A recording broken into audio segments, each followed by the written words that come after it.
ఓం శుభంకర్యే నమః. అగజానన పద్మార్కం గజానన మహర్నిశం అనేకదంతం భక్తానాం ఏకదంతముపాస్మహే. గురుబ్రహ్మా గురుర్విష్ణుః గురుర్దేవో మహేశ్వరః గురుః సాక్షాత్ పరబ్రహ్మ తస్మై శ్రీ గురవే నమః. నిఖిల శ్రేయోదాయిని సర్వకార్యసిద్ధిప్రద పరబ్రహ్మస్వరూపిణి శుభంకరీ నమోస్తుతే. అస్మత్ శ్రీ గురుచరణారవిందాభ్యాం నమః. శ్రీ మహాగణేశాయ నమః. ఆదిత్యాది నవగ్రహ దేవతాభ్యో నమో నమః. ఓం శ్రీ శుభంకర్యై నమః. శ్రీ శ్రీ శ్రీ గణపతి సచ్చిదానంద సద్గురుభ్యో నమో నమః. పౌర్ణమి తర్వాత వృషభ రాశి జాతకులు తలపెట్టినటువంటి కొన్ని పనులు దీర్ఘకాలిక సమస్యలలా మారతాయి. తస్మాత్ జాగ్రత్తగా ఉండాలి. ముఖ్యంగా రాజకీయ నాయకులు కానీ సేవా మార్గంలో ఉండేటువంటి వారికి కానీ కొన్ని ఇక్కట్లు తప్పవు, కొన్ని అవమానాలు కూడా తప్పవు. ఈ యొక్క జూలై మాసంలో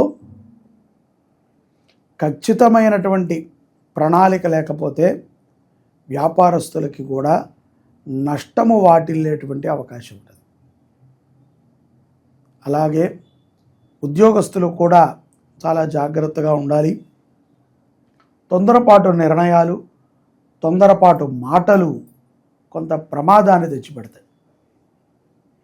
కాబట్టి ఆవేశపూరితముగా తొందరపాటుగా ఎవరితోనూ కూడా మాట్లాడవద్దు. అలాగే ఈ యొక్క జూలై మాసంలో వృషభ రాశిలో ఉన్నటువంటి విదేశాలలో స్థిరపడినటువంటి వాళ్ళు ఆర్థికపరమైనటువంటి చిక్కుల నుంచి బయటపడగలుగుతున్నాము అనుకుంటారు తప్ప ఇంకా ఇంకా లోపలికి మీరు పడిపోతున్నారన్న విషయాన్ని గుర్తుపెట్టుకోండి. మీ హంగు కోసమో ఆర్భాటము కోసమో మీ దగ్గర ఉన్నటువంటి ధనాన్ని మీరు ఖర్చు పెట్టినట్లయితే కొంత ఇబ్బందులను చవి చూడాల్సి వస్తుంది. మధ్యవర్తిత్వం ఏ విషయంలో కూడా ఉండకండి. డబ్బుకే కాదు, ఏ విషయంలో కూడా మధ్యవర్తిత్వము వృషభ రాశి వారికి జూలై మాసంలో కొంత ఇబ్బందులను తెప్పించిపెడతాయి. భూమి మీద ఆధారపడి వ్యాపారం చేసుకునేటువంటి వారికి లాభదాయకంగా ఉంటుంది.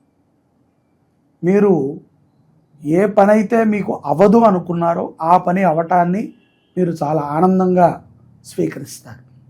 ఇక్కడ భూ వ్యవహారాలు కలిసి రావటము అంటే కొంత సంపద వృద్ధి చెందటము అని మనం ఆలోచన చేయాలి.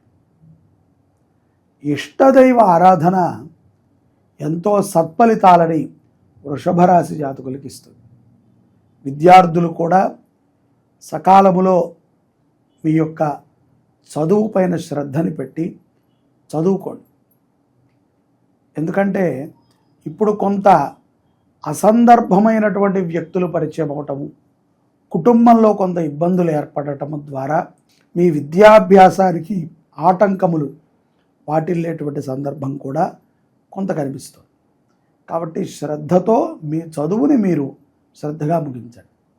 అంతే తప్ప అనవసరమైనటువంటి పనులు చేయటము, అనవసరమైన వాటి మీద మోహం పెంచుకోవటం ద్వారా ఈ యొక్క విశేషమైనటువంటి రోజుల్లో మీరు చదవకపోవటం చేత బుద్ధిమాంద్యతని చేకూర్చుకున్నవారు అవుతారు. అలాగే వృషభ రాశిలో ఉన్నటువంటి వారికి ఆరోగ్య సమస్యలు కూడా కొంత హెచ్చుతగ్గులుగానే ఉంటాయి. బాగా కడుపు నొప్పి రావటము, కొన్ని రోజులలో బద్ధకంగా ఉండటము, శరీరము వ్యాయామానికి కానీ లేదు ఏదైనా పనికి కానీ సహకరించకపోవటం చేత కొంత ఇబ్బంది పాలవుతాయి. జూలై 10 పౌర్ణమి తర్వాత వృషభ రాశి జాతకులకి సంపద వృద్ధి చెందేటువంటి కొన్ని ఆలోచనలు కలుగుతాయి. అలాగే షేర్స్లో కానీ మీరు పెట్టుబడి పెట్టేటువంటి కొన్ని మార్గాలలో నిజాయితీగా ఉంటేనే పెట్టుబడులు పెట్టండి. స్త్రీలు కూడా చిన్న చిన్న వ్యాపారాలను చేసుకోవడానికి మొక్కువని చూపుతూ ఉంటారు. అది చాలా ఆనందదాయకమైనటువంటి విషయమే. అయినప్పటికీ ఆలోచనతో నిర్ణయాలను తీసుకోండి. పార్ట్నర్షిప్ వ్యాపారాలు కలిసి వస్తాయి కొంతమందికి అవే ప్రమాదాన్ని తెచ్చిపెడతాయి. వివాహమై ఇంట్లో వ్యాపారాలు చేసుకునేటువంటి ఆడవాళ్ళు ఎవరైనా ఉంటే మీరు మనము మంచిగానే ఆలోచన చేస్తున్నాం, కానీ సంఘంలో అందరూ మంచిగా చేయాలిగా. అనవసరమైనటువంటి వ్యాపకాలను పెంచుకుని కుటుంబంతో దూరంగా ఉండకండి. ఏ వ్యక్తి కానీ, ఏ వ్యవస్థ కానీ, ఏ విషయము కానీ మీ యొక్క కుటుంబం కంటే గొప్పది కాదు. ఈ విషయాన్ని స్త్రీ పురుషులు ఇరువురు కూడా దృష్టిలో పెట్టుకోవాలి. పిల్లల భవిష్యత్తు కోసమై మీరు ఈ మాసంలో ఎక్కువగా చర్చించడం జరుగుతుంది. దైవక్షేత్రాలు, అమ్మవారి దర్శనములు సులభంగా జరుగుతాయి. విశేషమైనటువంటి అమ్మవారి యొక్క ప్రసాదము కూడా వృషభ రాశి వారికి చేరుకుంటుంది అనటంలో ఎటువంటి అతిశయోక్తి లేదు. ఈ యొక్క జూలై మాసంలో వృషభ రాశి జాతకులు అమ్మవారిని బాగా ఆరాధన చేయటము, అమ్మవారికి వాయినము సమర్పణ చేయటము, అమ్మవారి కోసమై భక్తిగా పూజలను చేయటము, చీర, హరిద్రాది కుంకుమలని అమ్మవారికి సమర్పణ చేయటము, ఆషాఢ శారీని అమ్మవారికి సమర్పణ చేసి విశేషమైనటువంటి అనుగ్రహాన్ని పొందండి. దుస్వప్న బాధలతో కొంతమంది వృషభ రాశి జాతకులు బాధపడుతున్నారు. ముఖ్యంగా గర్భిణీ స్త్రీలు. ఎవరికైనా కనుక దుస్వప్నములు అంటే అనవసరమైనటువంటి స్వప్నములు వస్తుంటే అటువంటి వృషభ రాశి జాతకులు, వివాహం కానటువంటి వృషభ రాశి జాతకులు శ్రీ శుభంకరి సేవా సమితి ఈ యొక్క ఆషాఢములో కృష్ణపక్ష పాడ్యము నుంచి ఏకాదశి వరకు నిర్వహిస్తున్నటువంటి షణ్ముఖ క్షేత్రాలలో కళ్యాణోత్సవంలో మీ గోత్రనామాలను నమోదు చేసుకుని దుస్వప్న బాధల నుంచి బయటపడండి. అలాగే మీకు ఉన్నటువంటి వివాహ సంబంధిత విషయాల నుంచి మీరు బయటపడి మంచి వివాహాలను చేసుకుని జీవితాన్ని సుఖముగా నడపటానికి మీ ప్రయత్నం మీరు చేయండి. ఇష్టదైవ ఆరాధన, ముఖ్యంగా దేవీ ఆరాధన, వివాహం కానటువంటి వారు, అనారోగ్యంతో ఉన్నటువంటి వారు, దుస్వప్న బాధలతో బాధపడుతున్నటువంటి వారు ఈ యొక్క సుబ్రహ్మణ్య పూజలో పాల్గొనటం విశేషమైనటువంటి ఫలితాలను మీకు ఇస్తుంది. శ్రీ సుబ్రహ్మణ్యేశ్వర స్వామి వారి దివ్యక్షేత్రాలు తమిళనాడులో మనకు ఉంటాయి. ఇవి 6 మురుగన్ క్షేత్రాలు. ఇవి చాలా విశేషమైనటువంటివి. కొన్ని పర్వతం మీద ఉంటే, కొన్ని సముద్రం దగ్గరలో, మదురై దగ్గరలో ఉంటాయి.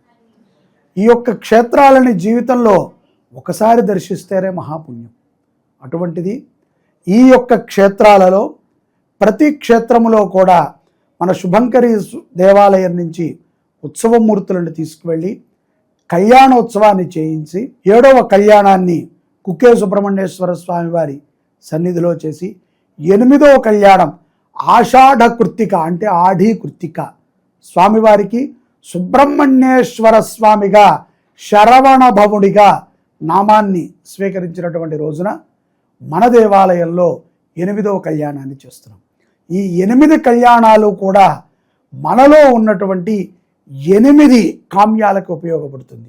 మొదటి కామ్యము వివాహం, రెండోది సంతానము, మూడోది పుట్టినటువంటి సంతానము ఆరోగ్యంగా ఉండటం, నాలుగోది సంసార జీవితం బాగుండటం, ఐదోది కోర్టు, ఆరవది మనకి ఉన్నటువంటి మానసిక చాంచల్య దోషాలన్నింటినీ కూడా నివృత్తి చేసేది, ఏడవది శారీరకముగా మనకి ఉన్నటువంటి బాధలు, ఎనిమిదవది అత్యంత విశేషమైనటువంటిది ఇవాళ రేపట్లో పిల్లలకి మాటలు రావట్లేదు, చాలా మగతగా ఉంటున్నారు. ఎంతకాలమైనా సరే ఈ యొక్క ఆర్టిజం ప్రాబ్లం చేత మాటలని పలుకులని పలకలేకపోతున్నారు. అటువంటి ఆర్టిజం సమస్యల నుంచి తొలగించబడుతుంది.